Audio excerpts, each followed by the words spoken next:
నెల్లూరు కార్పొరేషన్లో ఎడతెరిపి లేకుండా కురుస్తున్న వర్షాలకు లోతట్టు ప్రాంతాలన్నీ జలమయమయ్యాయి. రూరల్ పరిధిలోని మాగుంట లేఅవుట్, అండర్ బ్రిడ్జ్తో పాటు రూరల్లో ఎక్కువ శాతం భారీగా వర్షపు నీరు చేరింది.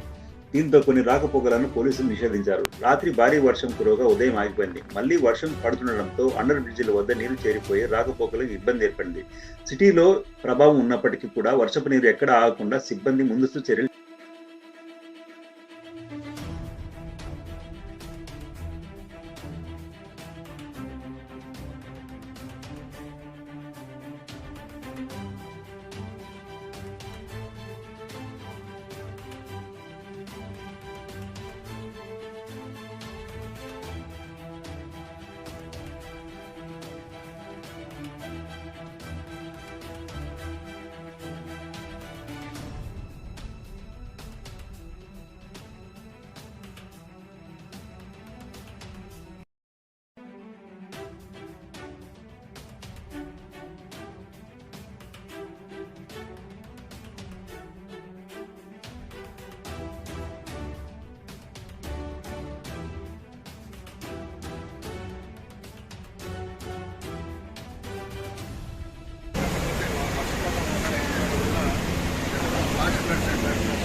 ఇది కొన్ని గంటల తర్వాత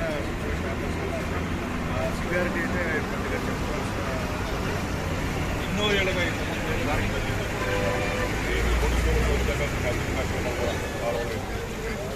ఇవన్నీ కూడా ఎక్కువ కంప్లీట్ అయ్యే అవకాశం లేదు. స్పెషల్గా కొన్ని ఈ ప్రభుత్వం వచ్చిన తర్వాత రామలింగపురం దగ్గర పోటీ వల్ల ఈరోజున సమస్య శాస్త్రంగా అదేవిధంగా వాటర్ కూడా వాటర్ చాలా కాలం తర్వాత ఈరోజు వాటర్ పై ప్రాంతాల్లో మినీ బైపాస్ అవుతున్నటువంటి ప్రాంతాల్లో ఈ అనాథరైజ్డ్ లేఅవుట్స్లో ప్లాట్లు వేసి ఉన్నటువంటి డ్రైన్స్ని క్లోజ్ చేసి వాటిని తాత్కాలికంగా కన్సర్వేట్ చేశాం. అయితే అక్కడ కాంక్రీట్ డ్రైన్స్ కనుక కట్టినట్టు శాశ్వత పరిష్కారం అవుతుంది. త్వరలో టీడీపీ గౌరవ శాసనసభ్యులు